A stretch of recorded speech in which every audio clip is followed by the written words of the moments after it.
ተከላከለ ተራራ ላይ ሆኖ በማዕበል ተውጦ ተቀምጦ ምርጫ እንዴት አድርጎ ሊያካሄድ ነው? ምርጫ ብሎ ያሰበ የሰው ፍጡር ነው እንዴ? የዓለም አቀፍ ማህበረሰብስ ይሄንን ሰው እንዴት ያየዋል? 3 አመት እንግዲህ ሞላው አይደለ? መንግስት የሚባለው አሁን እየመራ እያስተዳደረ ነው። የሱ መንግስትነት ማዳበሪያም ሰው የሞተ ምርጫ ከምንም በላይ ከዚህ በኋላ እምንመርጠው ነገር በገዛጃችን መረጥን ብለን ነው እንደሚያሰቃይ። ስለዚህ ይግደሉን እዚያው በቃ አንድ ጊዜ ነው። ይህ ድምጽ የፖለቲካ ሳይንቲስቶች የዩኒቨርሲቲ ጩኸት አይደለም። ይህ ድምጽ የምርጫ አስፈጻሚዎች ዲስኩር አይደለም። ድምጹ የመንግስት ካድሬዎች መፈክርም አይደለም። ይህ ድምጽ የታጠቁ ኃይሎች የሬዲዮ ትዕዛዝም አይደለም። ይህ ድምጽ የፖለቲካ ልሂቃን የፓርላማ አባላትና የሚዲያ ተንታኞች ድምጽም አይደለም። ይህ ድምጽ ማዳበሪያንና ህልውናን ሰላምንና ፍትህን አዋህዶ ከሚያቀርበው የፖለቲካ ገፈት ቀማሽ ከሆነው የገበሬ አንደበት የተፈናጠረ የዘመናችን ማስተጋባት ነው። ድምጹ በካርድ ፖለቲካ የተቃኘ ብቻ አይደለም። ድምጹ በመሳሪያ ፈሙዝ የተቃኘ ድምጽ ብቻም አይደለም። ድምጹ ምርጫን የምርጫ ድግስ አምሳል እየተጫወተለት የወጣ ድምጽም አይደለም። ድምጹ የጸጥታ ስጋት፣ የፖለቲካ ቁርሾና የህልውና ሲቃዎች ያጀቡት ማህበራዊ እውነታን ያዘለ የህዝብ የልብ ትርታ ነው። ያ የብልጽግና መንግስት ምርጫን ህገ መንግስታዊ ነው ብሎ ጽኑ አቋም ይዞ ሲወጣ የኢትዮጵያ የፖለቲካ ምህዳር በዝምታ አላለፈውም። ያ የመንግስትነት ቀጣይነቱን ለማረጋገጥ ያመጣዋል ተብሎ የታሰበው ምርጫ እንቅስቃሴ መልክና ቅርጹን ቀይሮ ሀገሪቱን ዳግም በማያባራ ትርምስ ውስጥ ሲያስገባት ህዝቡ ዝም ማለት የቻለ አይመስልም። መንግስት የሚያራምደውን የምርጫ ትርክት ተከትለው እነሆ የፋኖ ኃይሎችና የቀድሞ መከላከያ ሰራዊት አመራሮች ድምጻቸውን እያሰሙ ናቸው። ወገንተኝነታቸውንም ምርጫውን ከማስፈጸም ይልቅ መከራ ከሚቀበለውና ሰላምን ከሚሻው ህዝብ የህልውና ጥያቄ ጋር አድርገዋል። መሰረታዊ የመንግስት አካሄድ ቅዠት ነው ብሎ በድፍረት ከሚሞግቱት መካከል የወቅቱ የፋኖ ኃይሎች ወታደራዊ አዛዥ ብርጋዴር ጀነራል ተፈራ ማሞ ይገኙበታል። ፖለቲካዊ ትርጉም የሌለው ይልቁንም ለቀጣይ 5 ዓመታት የኢትዮጵያን ህዝብ በአደገኛ እርምጃ ውስጥ የሚያስቀጥል ነው ሲሉም ምርጫውን የተመለከተ አቋማቸውን አጽንተው ይሞግታሉ። በተጨባጭ ዛሬ ላይ የፖለቲካው ስርዓት መንግስትነት ማለት በአመት አንዴ ማዳበሪያ ማቅረብ ብቻ ነው ወደሚል ጠባብ የፖለቲካ አድማስ ማሽቆልቆሉን በገበሬው አንደበት እየተነገረ ነው። ስርዓቱ የህዝብን ድምጽ በምርጫ ካርድ ለመፍታት ቢችልም የህይወት ዋስትናን፣ ትጥቅ፣ የዜግነት መብትንና የህዝብን የመንግስት መተማመን ህዝም ብሎ ለመፍታት የደፈረ አይመስልም። ይልቁንም ሰላምን በካርድ ፍትህን በኮሮጆና ማህበራዊ ውልን በመዳበሪያ አከፋፋይነት ለመተካት እየተሞከረ መሆኑ በሰፊው እየተተቸ ነው። የህዝብና የመንግስት መተማመን ሲሸረሸር ጥይት በሚንጣጣበት ቀጠና ዴሞክራሲን ማስፈጸም ዓላማው ምን እንደሆነ ታዛቢዎች ይገልጻሉ። የስልጣን እድሜን ማራዘም። እንዲያም ቢሆን ታሪክ መሰል ተግባራትን መዝግባ ዘመንን አሻግራለችና የተያዘው የኃይል ምርጫ መንገድ አዋጭ አይመስልም። በኃይል የተጫነ ምርጫና መሬት ላይ ያለውን የህዝብ ትርታ ሲጋጩ መጨረሻው ምንድን ነው? ይህ ጥያቄ የዘመናችን አንገብጋቢ ጉዳይ ነው። አሁን ያለው ስርዓት ምርጫ ለማድረግ አስቻይ ሁኔታ በሌለበት ተመረጥኩ ብሎ በህዝባችን ላይ መከራን፣ በሀገራችን ላይ ተጨማሪ 5 ዓመት ትርምሱት የሚያቆይ ቅዠት ላይ ነው። አገዛዙ ዜጎች በውጭ ለፍተው ሀገራቸው ላይ መስራት ሳይሆን የመቀበር መብታቸውን እንኳ እስከ መከልከል የደረሰበት አስከፊ ስርዓት እንደሆነ አሳይቷል። ወደ ኋላ መለስ ብለን የታሪክን ማህደር ስንገልጥ ማህበራዊ ውል ከባዶነትና ከጨለማ የሚታገደው እውነተኛ የሰላምና የፍትህ ኃይል መሆኑን እንረዳለን። ታላላቅ የፖለቲካ ፍልስፍናዎች እንደሚያሳዩት ማዕከላዊ ቁጥጥሩን የሚያብዙ ስርዓቶች ደግሞ ሁልጊዜም ከዴሞክራሲያዊ ምርጫ በፊት የህይወት ዋስትና መቅደም እንዳለበት የሚሞግተው እውነትን ይፈራሉ። በዓለም ታሪክ እንደታየው የጦርነት ጊዜ ምርጫዎች አሸናፊው አስቀድሞ የታወቀባቸው ሲሆኑ ስርዓቶቹ ያሸነፉ መስሏቸው ነበር። እኛም ሀገር ቢሆን መንግስት ምርጫው አይስተጓጎልም ሲል የጸጥታ ስጋት በነገሰበት ምድር ምርጫ እያካሄደ ነው። ነገር ግን በመጨረሻ መራጩ ህዝብ በምን ልቦና ወደ ድምጽ መስጫ ጣቢያው ያቀናል? የዜጎች የህይወት ጥያቄ ግን ከምርጫው ካርድ ወደ ሌላ ምርጫ ካርድ እየተሸጋገረ ዛሬም አለ። እውነተኛ ዴሞክራሲ ዘላለማዊ የፖለቲካ ስልጣን ደጋፊ ኃይል ነው። ዛሬም የጸጥታ አካላት መደበኛ አሰራር ቀጥሏል ብለው ኮረጆና ካርድ የምርጫ ጣቢያዎችንና ፖለቲካዊ ዲስኩሮችን፣ የስብሰባ አዳራሾችን ተቆጣጥረው ይሆናል። በእርግጥም አንድ አገዛዝ መውደቅ የሚጀምረው ታንኩ ሲማረክ ወይም ወታደሩ ሲበተን ብቻ አይደለም። ይልቁንም አርሶ አደሩ ከፖለቲካ አካላት በጠለቀ ብሶት ጽንፈኛ ከተባለው ኃይል ጋር ሆኖ ከ180 በላይ መድረኮችን ሲያከናውንና ለስርዓቱ የምርጫ ድግስ ጀርባውን ሲሰጠው ነው። ይህ የፖለቲካ ተንታኞች መላምት አይደለም። ይልቁንም የሰው ልጅ የዘመናት ታሪክ ተረክ እናም የማያወላውል ማህበራዊ ህጋቸው ነው። በዘመናችን የፖለቲካ ውድ ውስጥ መሳሪያ ያነገበ የጸጥታ መዋቅር የዘረጋ መንግስት አንድን ታጣቂ ኃይል ጽንፈኛ በሚል ስያሜ ለማግለል ለምን አብዝቶ ይሞክራል የሚለው የጥያቄም የብዙዎች እንቆቅልሽ ነው። ሆኖም ታሪክና ተረክን ወደ ኋላ መለስ ብለን ስንመረምራቸው የፖለቲካ ስያሜና የህዝብ ቅቡልነት ያላቸውን ሰጣ ገባ በሚገባ እንረዳለን። ጽንፈኛ የሚለው ቃል ከማህበረሰብ እሴት ያፈነገጠ ማለት ሆኖ ሳለ ከተራው አርሶ አደርና ከማህበረሰብ ጋር ሰፊ የፖለቲካ ስብሰባ የሚያደርግ አካል የህዝብን የልብ ትርታ የሚያዳምጥ የዘመኑ የህሊና ዳኛ ነው። እነዚህ መድረኮችን አንድን ምርጫ የትርምስ ማራዘሚያ ነው ካሉት ያ ምርጫ በህዝብ ልቦና ውስጥ ቅቡልነቱን እንዳጣ ትልቁና ተጨባጩ ማሳያ ነው። የህዝብን አመኔታ የነፈገው ምርጫ በመጨረሻ ምን ይሆናል ለሚለው ጥያቄ ዓለም አቀፋዊና ሀገራዊ የታሪክ ማህደሮች የሚሰጡት ምላሽ ተመሳሳይ ነው። የፖለቲካ ቁማርና የሞራል ውድቀት። በአማራ ክልል እያየን ያለነው እውነታም ይህንኑ ሀቅ የሚያረጋግጥ ሆኗል። የፌዴራሉ መንግስት የራሱን አስተዳደራዊ እንቅስቃሴ ሲያከናውን የፋኖ ኃይሎችም የራሳቸውን መዋቅር ዘርግተዋል። መንግስት ምርጫ እናካሄዳለን ሲል ህዝቡ ግን ማንን ልታዘዝ በሚል የፖለቲካ ድብርትነት ውስጥ ወድቋል። ይህ ትይዩ አስተዳደር የፈጠረው የስነ ልቦና ቀውስ ዜጎች በቀን ለመንግስት በማታ ለታጣቂ ኃይሎች እንዲገዙ ያስገደደበት ክስተት ነው። ዛሬ ላይ የፖለቲካ ቁርሾ ከህያዋን አልፎ ሙታን ላይ እስከ መፍረድ የደረሰበት የሞራል ዝቅጠትና ጩኸት ከምን ይመነጫል የተባለስ እንደው መጨረሻውስ ምንድነው የተባለም እንደው እንደ ስነ ልቦናና የፖለቲካ ፈላስፎች ትንታኔ የሀገር ትርጉም የሚጀምረው ዜግነትን በማክበር ላይ ነው። ፖለቲከኛው ስልጣንን፣ ህጋዊነትንና ምርጫን ሲያይ ጀነራል ተፈራ ማሞ ያነሱት ከባድ ክስ ግን የዜግነትን የመጨረሻ ክብር የሞቶ መቀበርን መብት ይመለከታል። ፖለቲካዊ ስርዓቶች ሰላማዊ ተቃውሞች ያሰሙት የውጭ ሀገር ነዋሪዎች የትውልድ ሀገራቸው አፈር እስከ መከልከል የሚደርሱት ፍጹማዊነትን ስለሚሹ ነው። በማንኛውም ማህበረሰብ ውስጥ ፖለቲካዊ ልዩነትን እንደ ሀገር ክህደት መቁጠር ያ ማህበረሰብ የሞራል ውድቀት ውስጥ ገብቷል ማለት ነው። ማህበራዊ ቁጥጥርን የሚሹ ስርዓቶች ደግሞ ህልውናቸው የተመሰረተው ከኔ በተለየ ሀሳብ ያለው ጠላት ነው በማለት ላይ ነው። በአስክሬን ላይ ቅጣት መጣል ተጀመረ ማለት የስርዓቱ የመቻቻል አቅምም ተሟጧል እንደማለት ይሆናል። የፖለቲካ ልዩነት የጊዜና የቦታ ገደብ አለው። የፖለቲካ መሪ ዲስኩር በቴሌቪዥን መስኮት ብቻ ሲቀርብ የህዝቡ እውነት የፍትህ ጥያቄ ግን በየገጠሩ በየማህበረሰብ ውስጥ ጭምር እየተሰማ ነው። የጸጥታ አካላት ህያዋንን አካላዊ እንቅስቃሴ ሊገድቡ ቢችሉም የተፈጠረውን ማዕበል፣ ሁለት ትይዩ አስተዳደር ያመጣውን መፋጠጥና የዲያስፖራውን ስነ ልቦና ግን ምንም አይነት መዋቅር ሊያቆሙ አይችልም። ሰላም የገፋችው አርሶ አደር የጠላውና የህዝብ መድረክ ያወገዘው ምርጫ በታሪክ ፊት በጽኑ የሚፈተን ነው። ምንም እንኳን መንግስትን የአሁንም ሁኔታዎች በቁጥጥር ስር አድርጌያለሁ እያለ ቅቡልነቱን ለማሳየት ቢሞክርም ይህ ሪፖርት ህያው ከሆነ የገበሬ የመዳበሪያና የህልውና ስሜት ጋር በቀላሉ ሊወዳደር አይችልም። ታሪክ በግልጽ እንደመዘገበው እውነተኛ ዴሞክራሲ፣ ሰላምና ፍትህ ሁልጊዜም ከመሳሪያ ጉልበትና ከተጫነ ካርድ በላይ ጸንተው ይቆማሉ። ህዝቡ በስብሰባው በቃ ሲል የማህበረሰቡ ብሶትና የታሪክ መዛግብት ተስማምተዋል እንደማለት ነው። ይህ አባባል የዘመናችን የፖለቲካ ተንታኞች የፈጠሩት የቃላት ጌጥ ሳይሆን ታሪክ በደማቅ የጻፈው የኢትዮጵያም ጭምር ህያው ሰነዷ ነው። ይህ አባባል በምርጫ ኮረጆ ዙሪያ ከሚሽከረከር የካድሬዎች መፈክር አይደለም። ይህ አባባል የሰው ልጅ ነጻነትን፣ የማህበራዊ ውልን መፍረስና የአንድን ስርዓት የሞራል ውድቀት የሚያበስር የታሪክ ነጋሪት ነው። ህዝብ በተለይም ከምድር ጋር የተዋዋለው በላቡ የሚያድረው ፖለቲካን በቃላት ሳይሆን በዕለት ተዕለት የኑሮ እውነታ የሚተረጉመው ገበሬ አንገቱን ደፍቶ መከራን ሊሸከም ይችላል።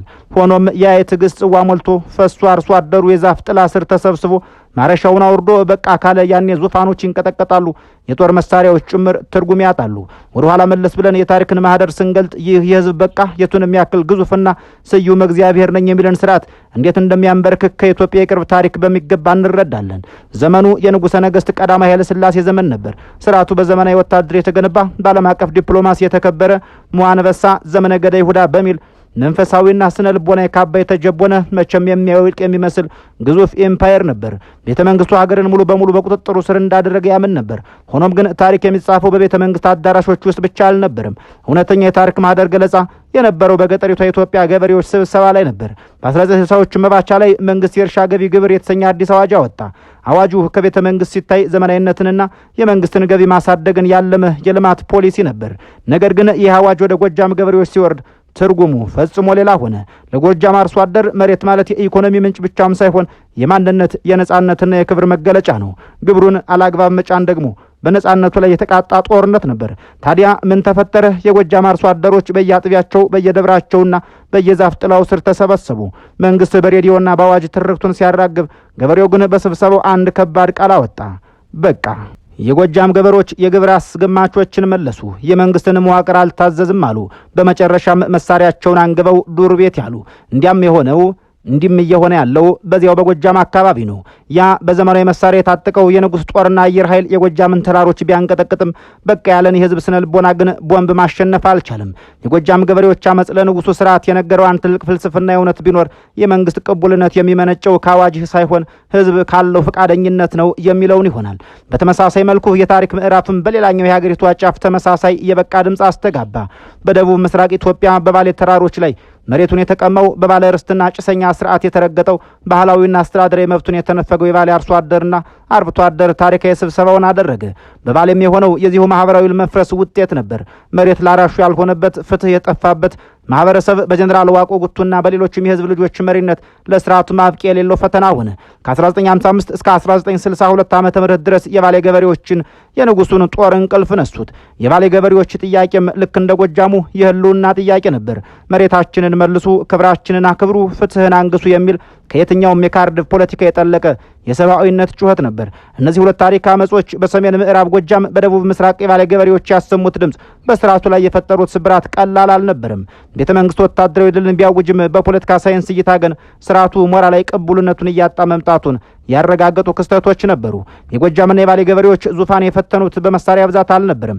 ይልቁንም ማህበራዊ ውሉ ፈርሷል የሚለውን ጥልቅ እውነት በተግባር ማሳየታቸው ነበር። መንግስት ግብር ጠየቀ፣ ገበሬው ፍትህን መለሰ። መንግስት ወታደር ላከ፣ ገበሬው ሞታዊ ፍሬነቱን አረጋገጠ። ህዝቡ በስብሰባ በቃ ሲል የታሪክ መዛግብት የሚስማሙትም ለዚሁ ነው። ያ በቃ የሚል የገበሬዎች ድምፅ የ1966ን አብዮት ወለደ። የማይደፈረውን የዘውድ ስርዓት አንኮታኮተ። እናም ታሪክ የቀየረ ታላቅ ማዕበል መነሻ ነበረ። መሳሪያና የህዝብ አመኔታ በተጋጩበት የታሪክ መስመር ጅማሮ እንዲህ ያለ ነበር።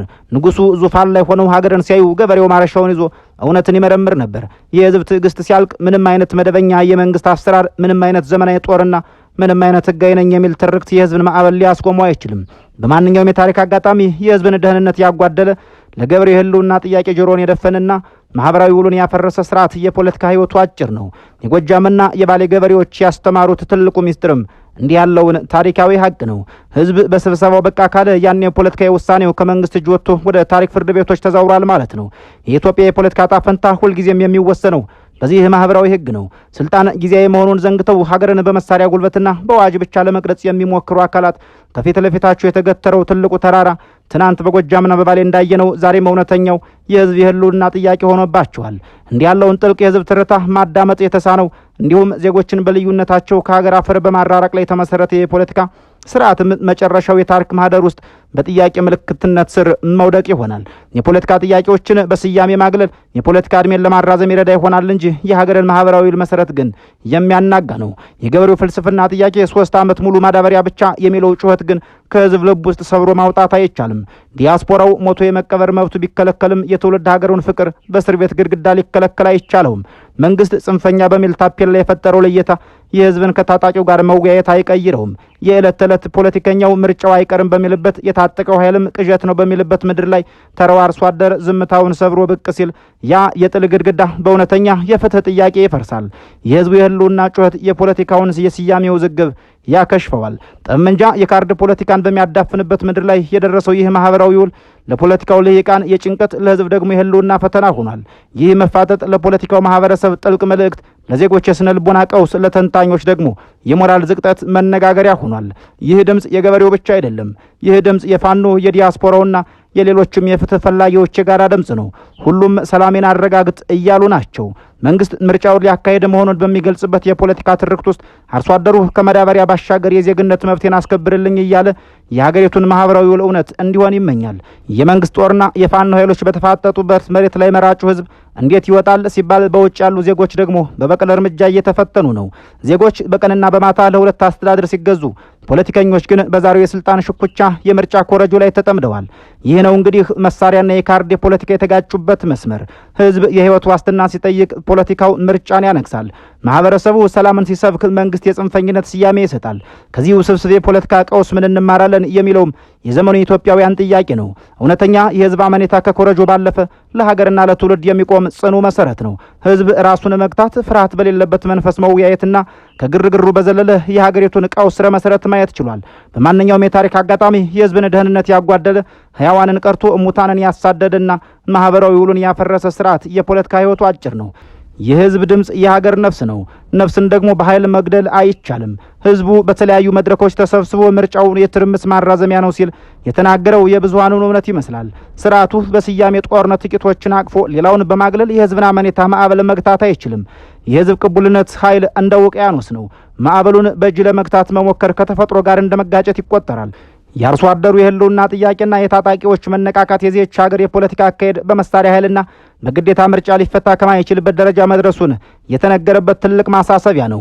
የኋላው ከሌለ የለም የፊቱ እንደሚባለው ቅድመ ሁኔታ የሌለው ሰላም፣ እውነትና ዜግነትን መብት ወደ ጎን የተወ ፖለቲካ በህዝብ አመኔታ ማዕበል መገምገሙ የማይቀር የታሪክ ህግ ነው። እንዲያም ቢሆን የሰው ልጅ የታሪክ አውድማ ሁልጊዜም ሁለት ምርጫዎች ከፊት ለፊቱ ያስቀምጣል።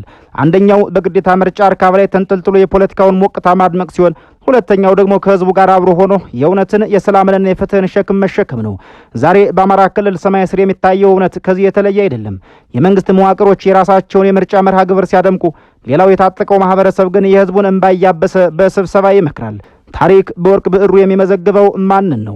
የጊዜውን የምርጫ ፖለቲካ ያደመቁትን ወይስ የህዝብን የመኖር ዋስትና የጠገኑትን? አርሶ አደሩ ጀኔራል ተፈራ ማሞና መሰሎቻቸው የመረጡትን መንገድ እውነትን የመናገር መንገድ ነው። እነዚህ አካላት ከካርድ ፖለቲካ ጫጫታ ይልቅ የህዝቡን ሰላምና ደህንነት ስሜት መርጠዋል። የፖለቲካ ትልቁ ሀብት የስልጣን ስኬቱ ሳይሆን የዜጋው በሰላም ውሎ መግባት መቻሉ ነው። አስተዳድሩ እነዚህን ጥያቄዎች በስያሜ ለማግለልና በስነ ልቦና ጫና ለማንበርከክ ቢሞክርም እውነታው ግን ሌላ ሆኗል። ተቃውሞው ይበልጥ ወደ ህዝቡ ልብ ጠልቆ ገብቷል። ህዝቡም ከእውነተኛው የሰላም ጥያቄ ጎን ቆሟል። አንድ ጥልቅ ፍልስፍና ጥያቄ እንጠይቃለን። ጠንካራ የጸጥታ መዋቅር፣ መደበኛ አሰራርን የሚያስተዳድር መንግስት ለምንድነው የአንድን ገበሬ የማዳበሪያ ጥያቄዎች ወይም የሟችን አስክሬን የሚፈራው? ለምንድነው ተራው ዜጋ ስብሰባ ላይ ሲወያይ ፖለቲካው ጽንፈኛ ብሎ የሚደነግጠው? እውነት ምንም ጠባቂ ሳያስፈልጋት ራሷን ትጠብቃለች። የፖለቲካው ገፈት ቀማሾች የያዙት ይህንን እውነታ ነው። ኃይል ስጋን ይገድላል፣ ድርብ አስተዳደር ጫንቃን ያከብዳል። ነገር ግን እውነተኛ ፍትህና መተማመን ነፍስን ሰንጥቀው ይገባሉ። የፖለቲካው ዓለም የፈራው ይህንን የህዝብ ህሊና መነቃቃት ነው። የእነዚህ ጥያቄዎች ስራ የህዝቡን የተኛ ህሊና ቀስቅሶታል። ፖለቲከኞች በፈጠሩት የምርጫና የስያሜ አጥር ውስጥ ታጥሮ የነበረው ማህበረሰብ በማህበራዊ ውልብነት ተጭኖ አጥሩን እየዘለለው ይመስላል። ይህ ደግሞ ጉልበትን እንደ ፖለቲካ መሳሪያ ለሚጠቀም አካሄድ ትልቅ ፈተና ነው። ለዚያም ነው ጫናው የጠነከረው። ለዚያም ነው ዲያስፖራው ሞቶ መቀበርን እንኳን የተከለከለው። ህዝቡ የምርጫውን ዝግጅት ቢቃወሙም አንድ ያልተረዳ ታላቅ የፖለቲካ ሚስጥርም አለው። የእውነተኛ ዴሞክራሲ ትልቅ ኮረጆ የተገጠመው የምርጫ ጣቢያ ክፍል ውስጥ ሳይሆን በነጻነት በሚተነፍሰው የህዝብ ልብ ውስጥ መሆኑን ነው። የካርድ ድምጾች ከመቆጠራቸው በፊት ቀድሞ በሚሊዮኖች አእምሮ ውስጥ እውነተኛ ምርጫ ታትሟል። በጉልበት መጫን የሚቻለው ኮረጆውን እንጂ ፍትህን የተጠማውን የህዝብ አእምሮ አይደለም። መብትን መቀማት ይቻል ይሆናል። ነገር ግን በህዝብ መንፈስ ውስጥ የተዘራውን የሰላምና የህልውና ድርሾ ማንም ሊያወጣው አይችልም። የገበሬውና የህዝቡ ጥያቄዎች በዝምታቸው ውስጥ እንኳን ትልቅ ድምፅ እያስተጋቡ ናቸው። ዝምታቸው ራሱ መዝገበ ቃላት ሆኗል። የሰላም ቅድመ ሁኔታ ቢከለከሉም በየገጠሩ በየመንደሩና በየመድረኩ ላይ ያሉት የፖለቲካ ሁኔታዎች አሁንም የነሱ ናቸው። ታሪክ ወደ ኋላ አይጓዝም። የህዝብን አመኔታና ማህበራዊ ውል የተገፋ ስርዓት መጨረሻው ከባድ መሆኑን የዓለም ታሪክ ይመሰክራል። የዲሞክራሲን ትርጉም በጦርነት ጊዜ ያጣጣሙት፣ ህጋዊነትን በመሳሪያ ብዛት የለኩት፣ ፍትህን ያንበረከኩት አካላትም ሁሉም የሚያሳዩት አንድ እውነት አላቸው። በመጨረሻ የህዝብ ልቦና እውነትና ፍትህ ታሸንፋለች። የኢትዮጵያ ዕጣ ፈንታ በተለይም በአማራ ክልል ያለው ሁኔታ ከዚህ የሚለይ አይሆንም። የፖለቲካ ስልጣን ጊዜያዊ መሆኑን ዘንግተው ሀገርን በስያሜና በመሳሪያ ጉልበት ብቻ ለመቅረጽ ለሚሞክሩ አካላት ከፊት ለፊታቸው የተገተረው ትልቁ ተራራ የህዝብ እውነተኛ የህልውና ጥያቄ ሆኖባቸዋል። ለገበሬው የቀረበው የዕለት ተዕለት ኑሮ ጥያቄም ሆነ ለዲያስፖራ የተነፈገው የትውልድ ሀገር አፈር ወይም የምርጫ ካርዱ ዝግብ ሁሉም የሚያመላክቱት መምጣቱ የማይቀረውን ከፍርሃት ነጻ የሆነ ሰላምና መፍትሄ ነው። ስርዓቱ ተቃራኒ ኃይሎች ጽንፈኛ በማለት ያተረፈው ነገር ቢኖር ለህዝቡ እውነተኛ ችግርን ስረ መሰረት አጣርቶ ማሳየቱን ብቻ ነው። የእኛን በዚህ አበቃን። የእናንተን ጻፉልን። ሰናይ ጊዜ የተመኘን በዚሁ እንሰናበታለን።